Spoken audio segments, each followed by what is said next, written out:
Okay, thank you all for coming to the very first Spring 2022 Soil Science Seminar Series. It's my pleasure to introduce our speaker, Tom Sauer. But before we get started and I give an introduction, because soil is such an important component and part of land, I want to continue a tradition that was started by the previous students, giving a land acknowledgement here. Iowa State University aspires to be the best land grant university at creating a welcoming and inclusive environment where diverse individuals can succeed and thrive. As a land grant institution, we are committed to the caretaking of this land and would like to begin this event by acknowledging those who have previously taken care of the land on which we gather. Before this site became Iowa State University, it was the ancestral lands of the Bakoje or Iowa nations. And the United States obtained the land from the Meskwaki and Sauk nations after the Treaty of 1842.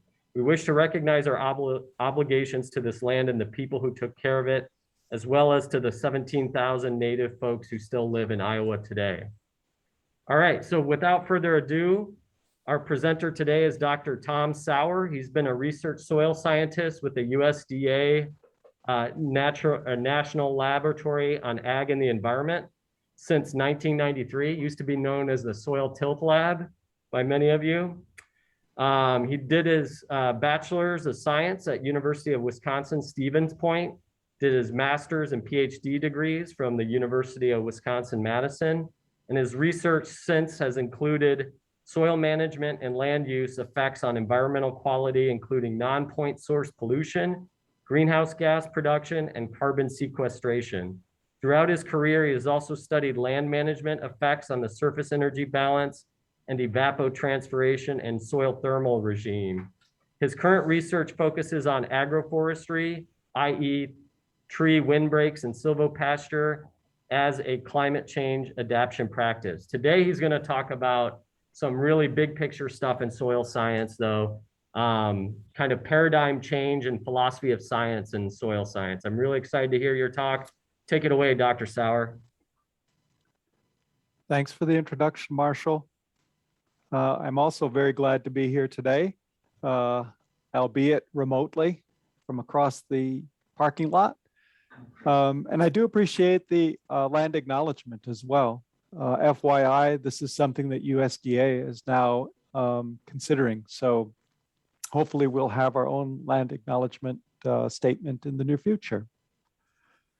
So today I'm recycling parts of a talk that I gave at the 21st World Congress of Soil Science in Rio de Janeiro in 2018. The title of that was From Soil Properties to Soil Functions and Beyond, a Paradigm Change in Soil Science. For those of you not familiar with or new to soil science, our umbrella organization organizing all of the national soil science societies is the International Union of Soil Sciences. There are 4 divisions. The Division 4 is the role of soils in sustaining society and the environment. And Commission 4.5 under Division 4 is the history, philosophy, and sociology of soil science. So this talk that I gave was organized by Commission 4.5 and some other commissions in Division 4. And so the invitation was to talk about some of the philosophical aspects of soil science. The outline for today is I'm going to back up even to a higher view and talk about science. This is within the context of current societal discussions about the value of science in our society. And then focusing a little bit more on the evolution of soil science as a science. I'm going to talk about an author by the name of Kuhn, who developed the practical use of the word paradigm, and then talk a little bit about the future of soil science. That image on this slide, the Flammarion engraving, is part motivation, part inspiration for me. So the description of this engraving says that a missionary in the Middle Ages got to the end of the earth where the earth and sky meet, and he had to duck down on his hands and knees to peer back to see what was behind earth and what was in the rest of the universe and the atmosphere. And so this has to do with how we perceive ourselves as soil scientists, as scientists in general, about our discoveries, about how we go about making those new observations to further our understanding of the universe that we live in. I don't know how many of you have actually thought about what science is. We are scientists, many of us, and we work in science all the time, but did you ever stop and think what really science is? If you had to give a definition to your next door neighbor or someone you meet in the elevator someday, there are 3 definitions here, and they all have sort of different perspectives on what science means. You'll see a lot of definitions talk about knowledge, like the first one from Merriam-Webster there, or the Chambers definition, facts, observations, careful and unprejudiced. And then Thomas Kuhn's definition at the bottom, which I didn't appreciate very much at first, but now I actually kind of like, and that is any field in which progress is marked.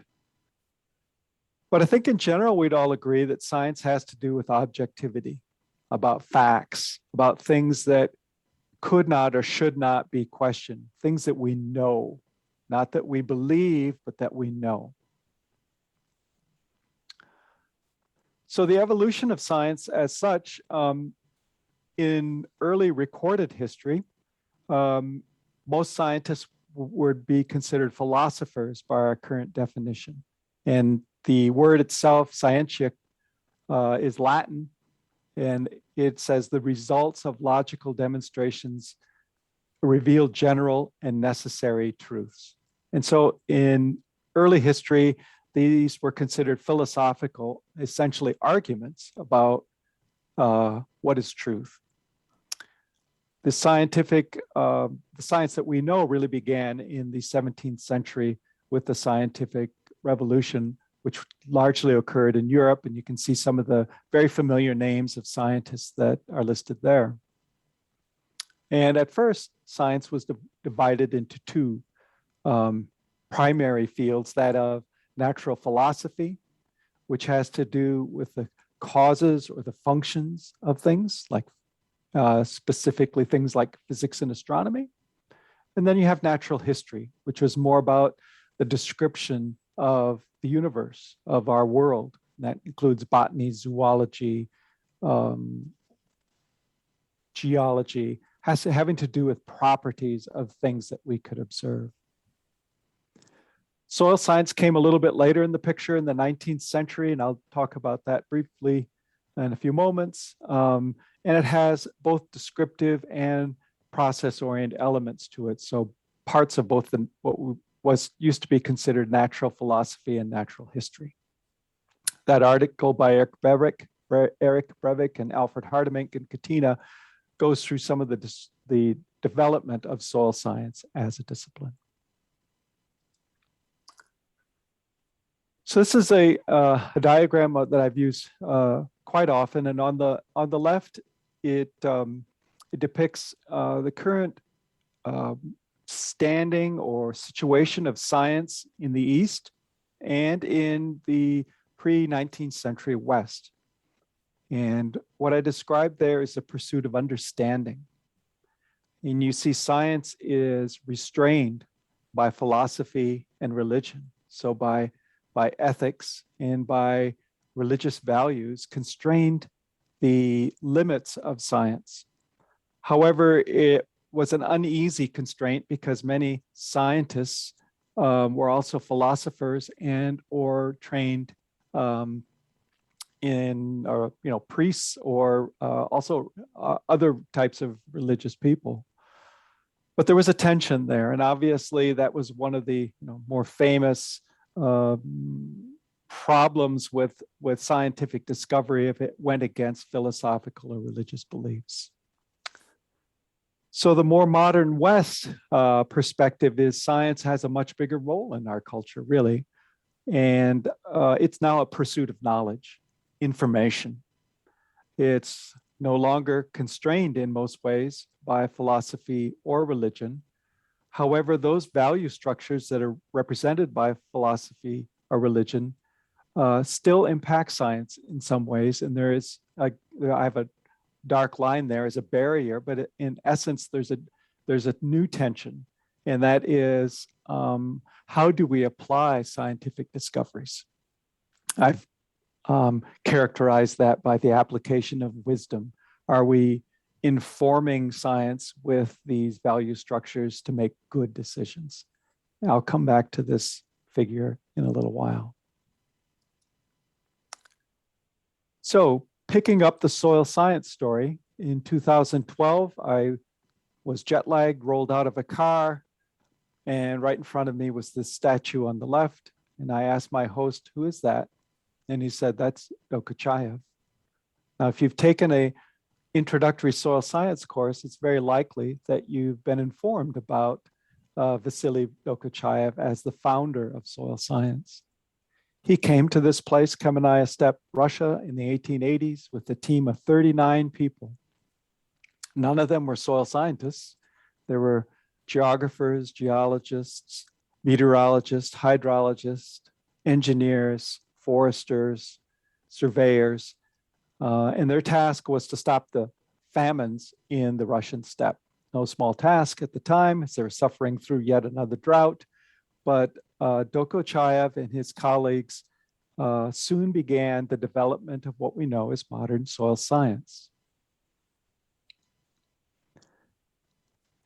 In Joffa's 1949 book on pedology, he captures this development of science in this way, where pedology, or soil science in the center of the figure, is informed by applied sciences and fundamental sciences, the sciences of inanimate nature and the sciences of living nature.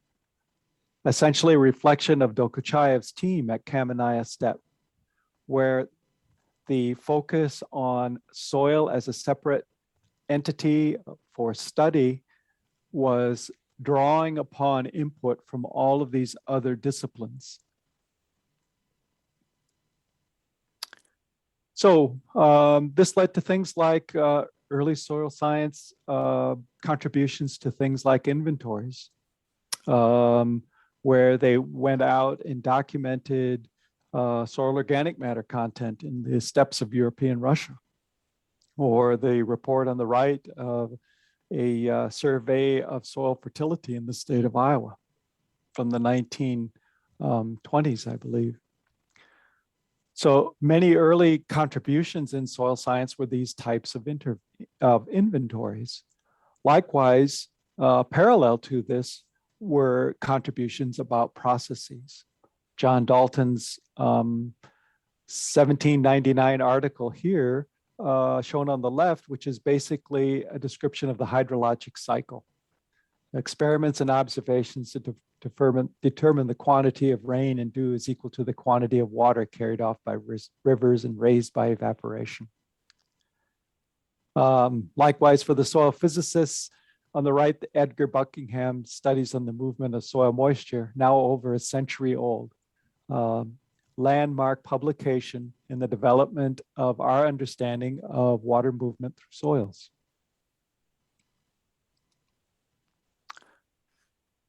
So soil science as a separate discipline before Dokuchayev and others were informed by all of those other scientific disciplines on the left. In the 20th century, the study of soils became its own separate discipline, and there were university of departments and programs of study developed around the world specifically focused on soil science. And out of that development, then there became specializations, physics, pedology, chemistry, biology, and that continues on today, that we know that we have more and more specialization within our field. The philosopher of science, Ian Hacking, talks about this as Darwinian selection, of specializations. The strong survive, the weak do not. And he also points out that in most sciences, the specialization leads to mutual incomprehensibility. So, and this is one of the challenges that we face in our discipline, is that it's very difficult for someone in one specialty to fully understand the complexities, the important features of another subdiscipline.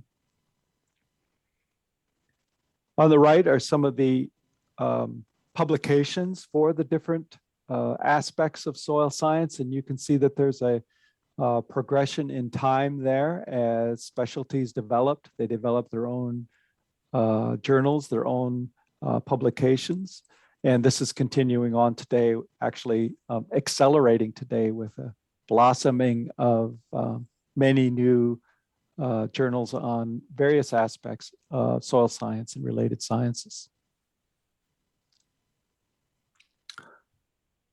So just from a little bit of personal experience here, I'm a graduate of the University of Wisconsin-Madison, as Marshall mentioned, and they wrote a centennial, Marvin Beatty in 1991 published a centennial book about the history of the department.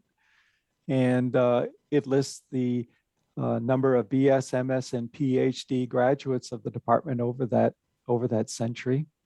King Hall is shown in the upper right. That red arrow shows where my office used to be. King Hall still stands. Very cold office this time of year. And what I wanted to show about the development of our department is that the coursework, just like the disciplines in soil science and the journals, developed over time as well, showing this increased degree of specialization with time. From early in the history of the department, there was a focus on soil physics and meteorology and engineering, and then gradually adding more and more introductory and advanced graduate level courses with increased specialization over time.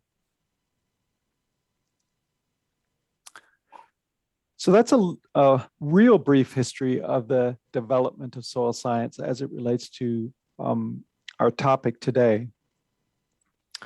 So this book by Thomas Kuhn, The Structures of Scientific Revolutions, is from 1962. It talks about really how science develops, and his perspective is really most appropriate for basic fields like physics. But it introduced this term paradigm into our culture of scientists. And I think it's an interesting exercise to go through, although you may not, and I certainly don't agree with all of Kuhn's perspectives here, but the process of how science develops and how progress is made. And I think importantly, how much of this is not so much driven by the science, but the social aspects of scientists. So the cycle that Kuhn lays out here is that you have pre-science, something that's not recognized or developed as a science. It becomes what he calls normal science, and I'll go through each of these steps. Then puzzle solving, a paradigm is developed. And a paradigm in Kuhn's context is an overriding idea or sort of focus that governs all of the work done in that particular discipline. If there's an anomaly, that is, the paradigm isn't found to be completely accurate, it leads to a crisis. And that crisis leads to a revolution, and then you repeat the cycle, you go back to normal science. I think a good example to show the Kuhn model is the Ptolemaic versus Copernican understanding of the solar system, where Ptolemaic system has the Earth at the center of the solar system. That was normal science. There was puzzle solving, developed a paradigm. It's like, yeah, we know this. The Earth's at the center of the solar system. Uh-oh, some of our calculations don't work out. Anomaly. We keep on trying, pushing forward, crisis. And then Copernicus comes along with the sun-centered model of the solar system, it totally revolutionizes. And one of the important things about Kuhn's argument is that when you change your paradigm, it's not a gradual shift. That's why the word revolution is in the book. It's a total abandonment of the old paradigm. You leave everything behind and you go to a new paradigm. So in my perspective, most of soil science is in this normal science, or as he called it, or nicknamed it, kind of mopping up. It's a development of knowledge by accumulation. And some of us will recognize some of these features. It suppresses novelty. Very often we complain that our most thought-provoking, interesting papers are the hardest to get published. It's based on past achievements. So again, it's that incremental accumulation. And observations are made with improved precision.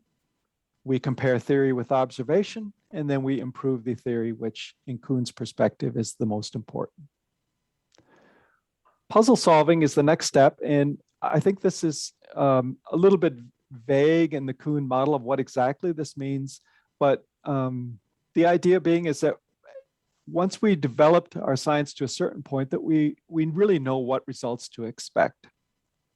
However, there may be one or more explanation for those results, but we have rules that we impose upon ourselves. This is peer review, right? Or competing for a research grant, where we convince people about the proper steps to take to find that solution.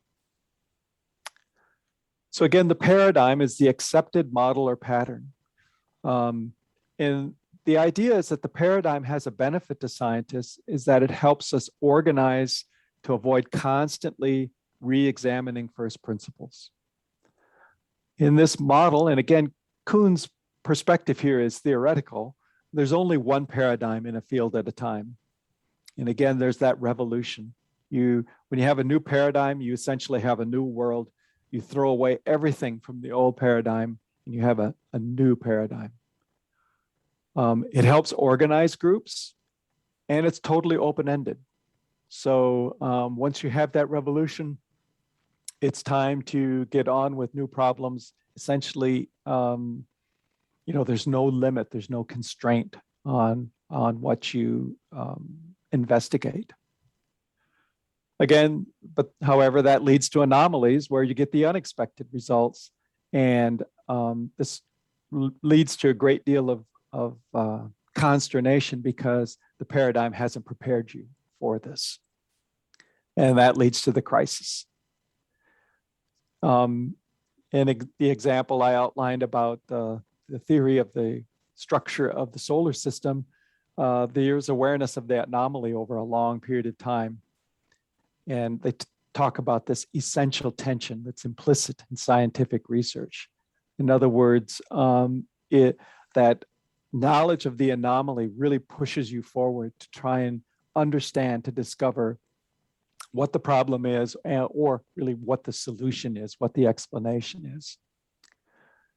So, it's disappointing, but not surprising. You go on almost expecting to fail, or that you're essentially eliminating possibilities, not necessarily discovering the answer, but eliminating potential answers for the problem. There's 3 ways that it can end.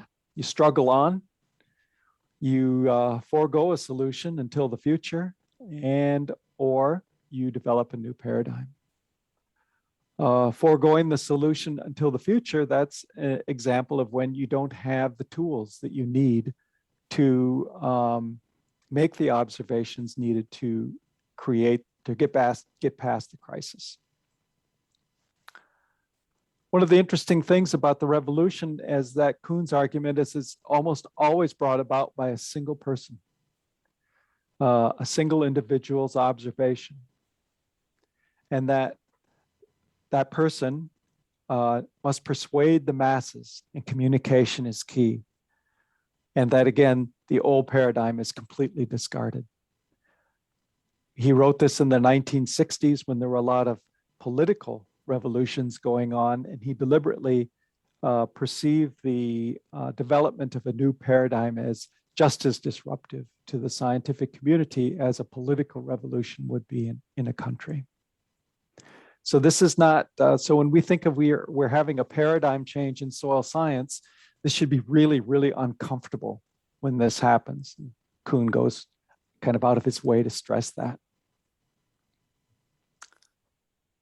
Just a few notes in sort of summarizing some of Kuhn's other feelings about his structures of scientific revolutions. He didn't believe in progress towards a single truth. Importantly, that scientific education is a kind of indoctrination, and that scientists in their training are taught to have faith in their paradigm. And that's the word he uses.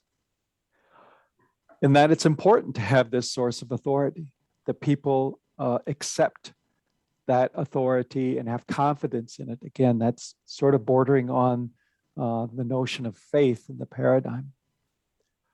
That conversion cannot be forced, recognizing that individual people, if they don't accept it, you cannot force them to accept that paradigm. And then importantly, paradigms don't govern a discipline, but the group of practitioners. In other words, it's the people. It's about, again, the social interaction of the scientists involved. Ian Hacking, in the introduction to the edition of the structures that I have, said that structures initiated a paradigm shift about the way we think about science. Essentially saying it's not the slow climb up the mountain of truth, but importantly, socially produced, psychologically influenced, and somewhat disjointed change of explanatory frameworks. So what about paradigms in soil science? Again, Kuhn's work is a theoretical work. It fits best with basic sciences like physics and chemistry. It doesn't really fit, in my perspective, doesn't really fit a field like soil science. We can say that some of the subdisciplines have something like a paradigm where, for instance, Dukachev's soil as a natural body could be a paradigm for the pedologists. In soil chemistry and physics, we talk about soil as a chemical or physical material. Microbiologists, perhaps a medium for microbial growth, but these are all not really unifying paradigms in the way that Kuhn defines them. They're not the same. They're generally agreed upon sort of perspectives, but they're not a governing concept like a paradigm. And again, just to reinforce the Kuhn's idea that if you have a paradigm shift, it's very disruptive. It's very uncomfortable for everyone. And it's not like, in the perspective of this talk, a change from a focus on studying soil properties to studying the function of soils. That wouldn't be anything approaching what Kuhn would consider a paradigm shift. So then I kind of challenged myself to then what would be a paradigm change in soil science? What would that be like? And one idea that came to mind is, well, we think about reductionism. We grind soil, we take it apart, we dissect it into smaller and smaller pieces, we extract things from it. A paradigm change in soil science might be not treating the soil as the sum of its parts or by dividing it into parts, but by treating it as an interactive body where you're trying to make your observations without disrupting those functions and properties of the soil. Looking at it in a much more holistic way rather than in each of our specializations, dissecting it down into understandable segments. Of course, such a change would require dramatic improvements in the way we make observations about soil properties and functions if we were to treat it in that holistic way. It's just not easy to fit soils into that model that Kuhn has created.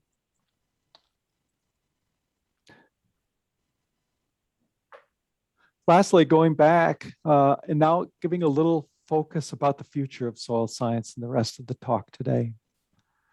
So this is part of that figure from early on where we're thinking about the development of soil science, how it was informed by these other disciplines, and then evolved to create its own specialization, subspecializations. But what of the future? One of the things about the University of Wisconsin Department of Soil Science is it's the last independent soil science department in the United States. So we still have many people interested in getting trained in soil science, but they're not getting trained in soil science departments per se. And I think that's because we're now in a time where soil science is informing other disciplines. And so we have soil scientists interacting more with ecologists, hydrologists, environmental scientists, etc. So those arrows are two-way. So it's a change in the application of soils knowledge. We're talking about people who may not be called soil scientists, but they're interacting with soil scientists and they're doing research that's related to the sort of traditionally accepted subdisciplines of soil science. And I don't think this is necessarily good or bad thing. People are sometimes wondering where it's headed, but the loss of independent departments suggested that the impact or the value of soil science as a discipline was decreasing. And I don't think that's the case at all. In fact, I think that soils are informing and being, soil scientists are informing and being much more interactive with a much broader array of disciplines. One example is the relationship between soils and human health, which, there's been several conferences on this recently. And I think that's an excellent example of the application of soils to other disciplines.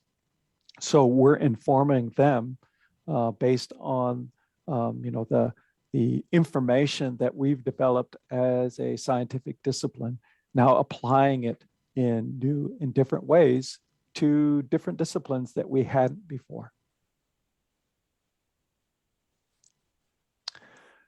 So to summarize up to this point, so sort of ironically that soil science as a separate academic discipline is disappearing at the same time that it seems its stature and visibility are increasing.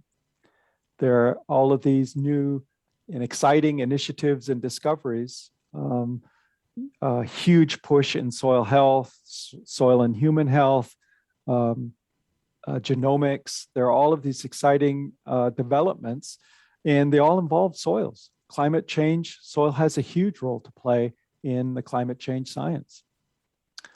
The paradigms of Kuhn don't really fit the soil science as a discipline. However, there are similar models or frameworks, especially within the sub-disciplines.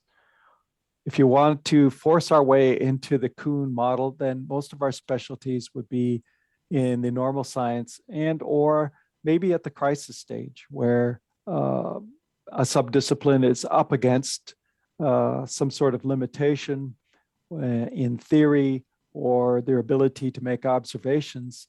And they're sort of just waiting for that one discovery to sort of change the way they're approaching their work.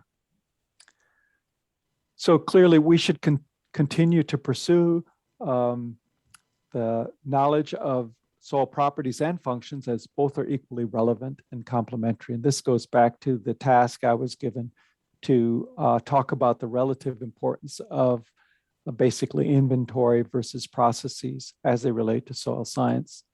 Clearly, in my perspective, they're both very important. So instead of a paradigm shift, could soil science be experiencing a revolution? That gets back to the first point. If we're seeing a broadening of the application and the informing of others from soil science, maybe that's not a paradigm shift in our science, but it's actually a revolution in how the science is perceived by broader culture. You know, we're impacting other areas of science that certainly we haven't before in the time of my career anyway. So going forward, want to go back to this figure, especially in light of the fact that I'm sitting in a separate building today under pandemic circumstances, looking at this tension between science and society in the context of our pandemic situation. So I have that dark line there again, the barrier between philosophy and religion and science. The barrier there represents, you know, that people's value structures are based on their principles that they hold, their ethical feelings on things, and that causes tension when science goes against some of those principles. And the next World Congress is in Glasgow later this year, and I've put in an abstract to give a talk about essentially the sociology of soil science.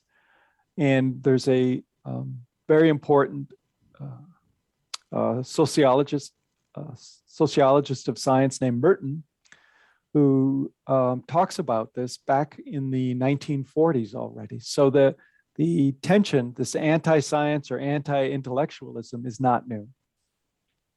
And even so, really the pandemic, and in particular, it's about vaccines and the transmission of disease. And it's also somewhat true about climate change, that these discoveries, these scientific discoveries, are in conflict with strongly held values by some people.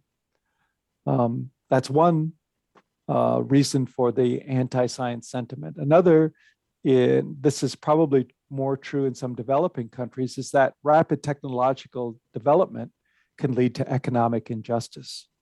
And so people can perceive science as being essentially the enemy, that it has disrupted their life. And therefore, you know, it goes against their values, obviously having a good life. Interestingly, some other things that are relevant to the discussion are that while scientists, we view our skepticism as a virtue. You know, when you review a paper, you're often in the mode of thinking, well, they have to convince me, right? However, we don't view society's doubts about scientific discoveries positively. So we don't view that as a virtue when society doubts scientific discoveries, and yet we ourselves are skeptical of our own peers, right? So there's a disconnect there, and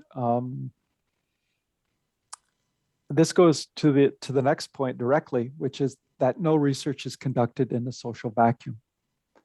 Research findings are not automatically beneficial to society. We shouldn't assume that they are.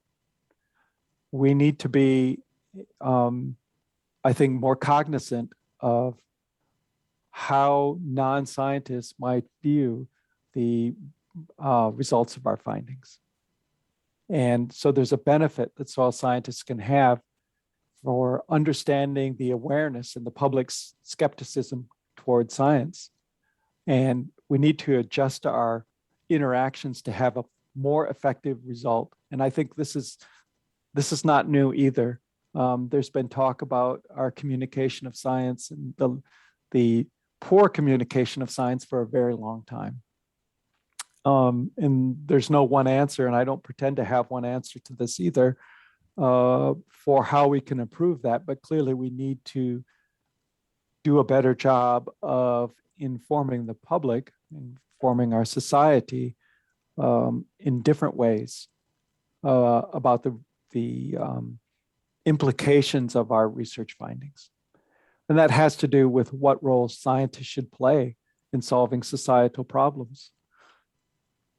Many scientists are of our mind that you publish the results, and I've heard this for decades. We publish the results, we don't make policies. Someone else has to pick up that information and use that to inform policymakers. And I'm not so sure that that approach has been particularly effective.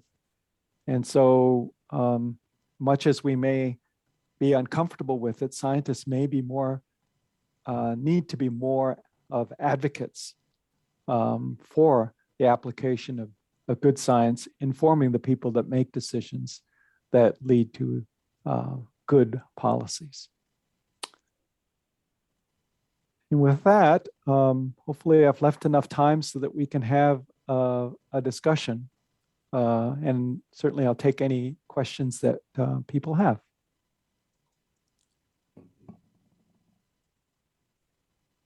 Great, thank you, Dr. Sauer.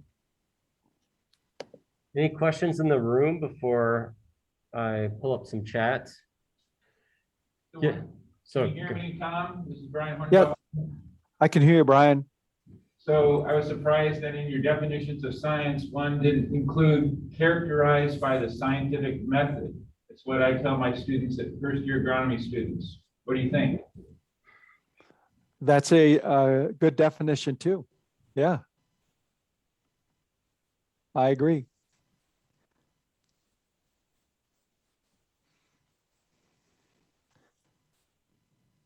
Any other questions in the room?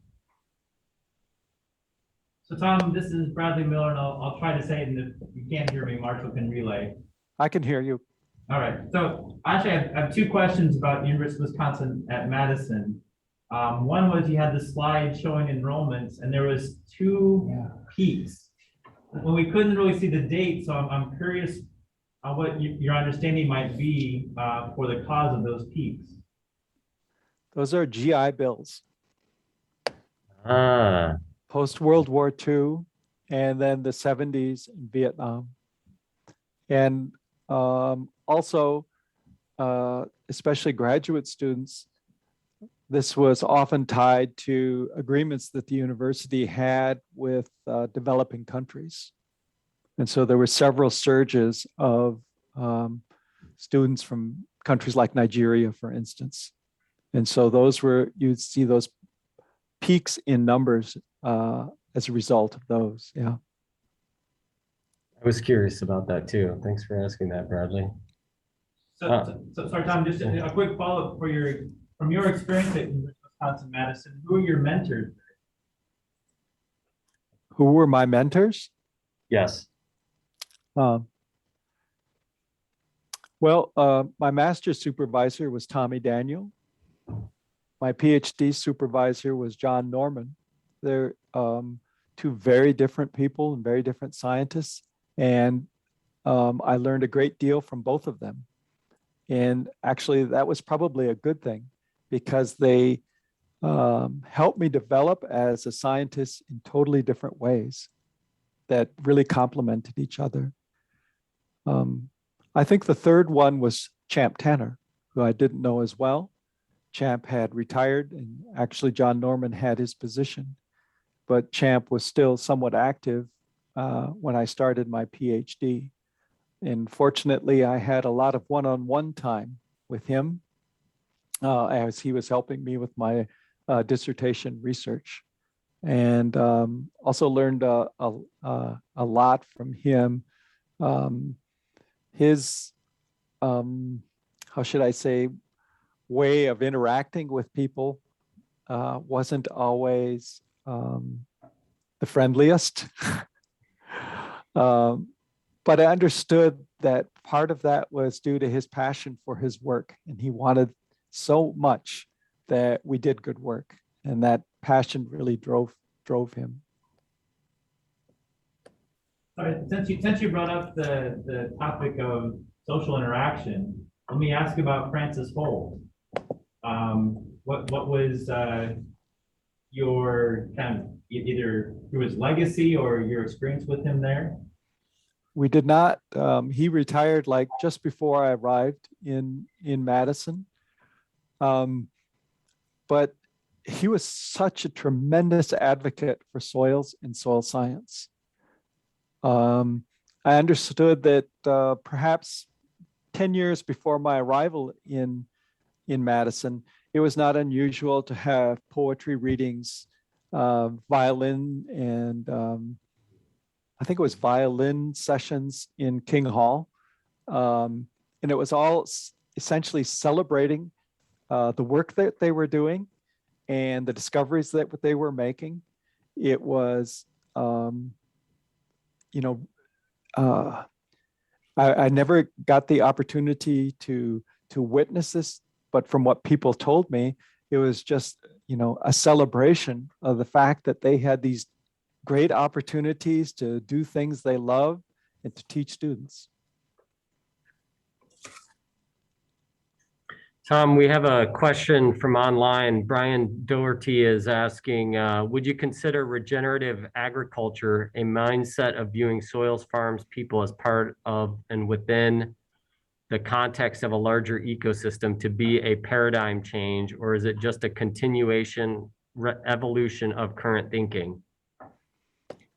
Yeah, thanks for the question. As you could probably tell by the end of my talk, I'm not a big fan of labeling something a paradigm.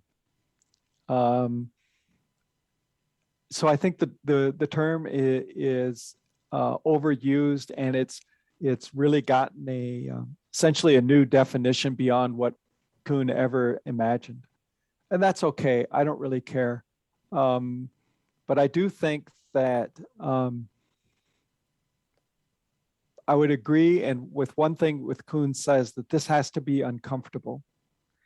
So that if it's a totally different way of doing things and it really challenges people and makes them uncomfortable, I think that's approaching a paradigm change, because that's what he talks about. That's what the revolution part of the structure of scientific revolutions is. And so if you really embrace, the full concept, the idea behind regenerative agriculture, yeah, I think that should be uncomfortable to people, right? It's a totally different way of not only doing things, but thinking about things. And I think that's approaching the idea of what Kuhn, Kuhn's definition of what a paradigm is. Speaking of paradigm, and this will be oh no, we got a couple more minutes. We have another question about paradigms, Tom, a little more specific. Would you care, and this is from Ellen, I think this might be Ellen, the postdoc in Dr. Castellano's lab. Would you consider the shift in characterization of nature of soil organic matter from linear transformation to humus to a more dynamic and continual process of protection, turnover, and cycling through microbes as an example of a revolution that changes the paradigm? Yep, thanks for that question too. Again, I think it's a similar sort of perspective. The other thing that Kuhn sort of insisted on is that when you had a paradigm change, a new paradigm, you had to throw everything away of the old one. It was a complete abandonment. And again, this is a theoretical, Kuhn's work is really a theoretical work. So, I don't see that as ever strictly applying to anything we do in soil science, that we're just going to completely abandon a whole line of thinking. Well, maybe we have, I don't know, but that seems to be an unusual set of circumstances. But I do agree that, and I think what's really important is that we accept that we're thinking about a process like humification in a different way. I think that's an important contribution, whether it's a paradigm shift per se or not. But I think when you have a sort of a tipping point in a subdiscipline in the way they approach and think about something, that's really what's important. And that perhaps even more important is that they recognize it as such, that it's perceived as such, that, hey, this is something new and different about the way we approach our work. Well, thank you, Dr. Sauer. Let's give Dr. Sauer a round of applause. And we've run out of time for today's, but we'll see you next Wednesday at the next soil seminar series. And I just want to thank everybody who showed up here in person in Agronomy Hall and those of you online. We'll see you next Wednesday. Thank you, everyone. Thank you.